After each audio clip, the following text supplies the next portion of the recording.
बदलती प्रकृति ने वैश्विक स्वास्थ्य के लिए एक खतरा पैदा कर दिया है, जिसने लगभग हर देश को प्रभावित किया है। पिछले कई दिनों से पूरी दुनिया में कोविड-19 के केसों में वृद्धि दर्ज की जा रही है, लेकिन पिछले एक साल में भारत में कोविड केसों में सतत कमी दर्ज होती रही है। वर्तमान में प्रत्येक दिन औसतन 153 कोविड के नए केस पूरे देश में दर्ज हो रहे हैं, जिसके सामने पूरी दुनिया में प्रतिदिन 5,87,587 लाख कोविड के नए केस दर्ज हो रहे हैं। Japan, South Korea, USA, France, Greece, Italy जैसे देशों में कोविड-19 के केसों में और कोविड से मृत्यु की संख्या में सतत वृद्धि देखी जा रही है। पिछले कई दिनों से मीडिया में भी चीन में बड़ी तादाद में कोविड के केस और कोविड मृत्यु की खबरें छप रही है।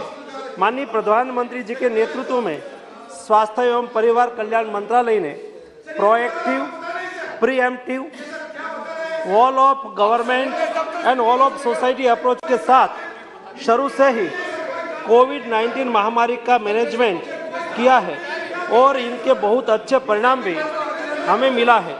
तकनीकी सहायता के अलावा भारत सरकार ने नेशनल हेल्थ मिशन, राज्य आपदा प्रतिक्रिया कोष, इमरजेंसी कोविड रिस्पांस पैकेज और प्रधानमंत्री Ayushman Bharat health infrastructure mission के इत्यादि से राज्यों को वित्तीय सहायता प्रदान करके राज्यों को कोविड के खिलाफ लड़ाई के उनके प्रयासों में लगातार सहायता प्रदान की है।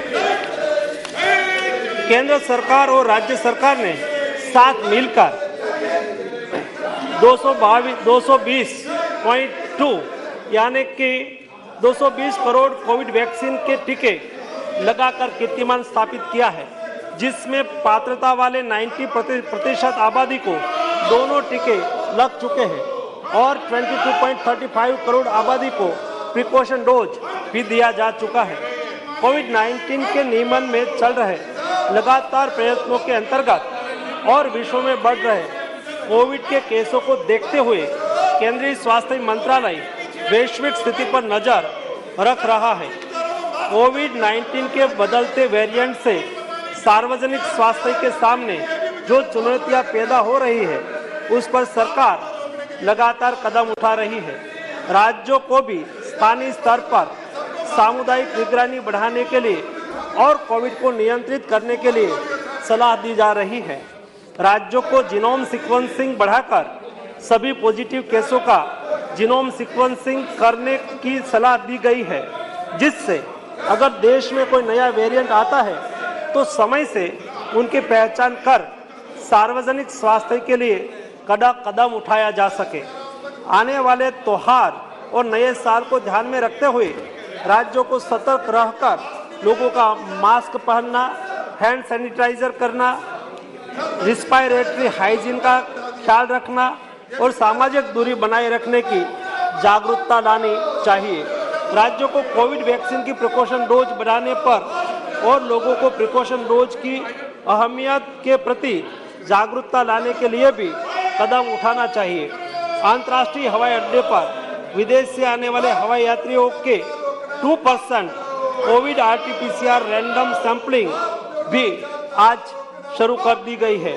माननीय प्रधानमंत्री श्री मोदी जी के समर्थ नेतृत्व में भारत पहले से ही अमल में test, track, treat, vaccination, Covid appropriate behaviour का पालन नीति के साथ कोविड मैनेजमेंट कर रहा है, उसे आगे भी चालू रखेंगे।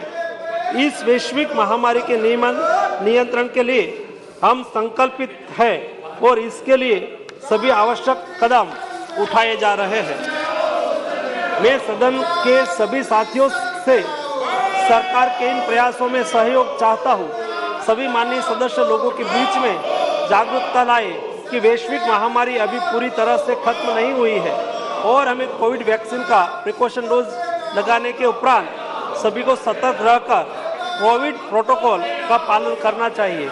हमारा दुश्मन कोविड वायरस समय समय पर अपना स्वरूप बदल रहा है और हमें एक साथ मिलकर दृढ़ संकल्प के साथ उसके खिलाफ अपनी सामूहिक लड़ाई जारी रखने की लगातार जरूरत है। बहुत बहुत धन्यवाद श्री निशिकांत दुबे जी। मेरा आप सभी से निवेदन है कि आप अपने स्थान पर बैठ जाइए। आप अपने स्थान पर बैठ जाइए। निशिकांत जी। तथा देवघर भाग के पिछड़ेपन की ओर मैं आपका ध्यान आकर्षित करना चाहता हूं। यह भाग मेरे लोकसभा चुनाव क्षेत्र में आता है। इस क्षेत्र में शिक्षा की स्थिति अत्यंत दुर्लक्षित है, जबकि वास्तव में प्राचीन समय से यह संपूर्ण क्षेत्र हमारी प्राचीन शिक्षा तथा सामाजिक नीति नियमों के प्रसार का अग्रदूत माना जाता था। इस क्षेत्र को भी अपने बच्चों की गुणवत्तापूर्ण शिक्षा का गर्व प्राप्त हो। तो आप लोकसभा की कार्रवाई को सुन रहे थे और आपने सुना केंद्रीय स्वास्थ्य मंत्री मनसुख मांडविया को, जिन्होंने कहा है कि जो स्थिति इस समय चीन जापान में हो रखी है भारत में कतई नहीं हो सकती है। इसके लिए भारत सरकार पूरी तरह से प्रतिबद्ध है और भारत सरकार की तरफ से जो डोज लग चुके हैं 2 शुरू के, वो 99% देश की जनता को लग चुके हैं। हालांकि सुपर डोज अभी सबको नहीं लगा है, लेकिन आपको बताएं कि मनसुख मांडविया ने साफ कर दिया है कि परिस्थिति से निपटने के लिए भारत सरकार पूरी तरह से तैयार है।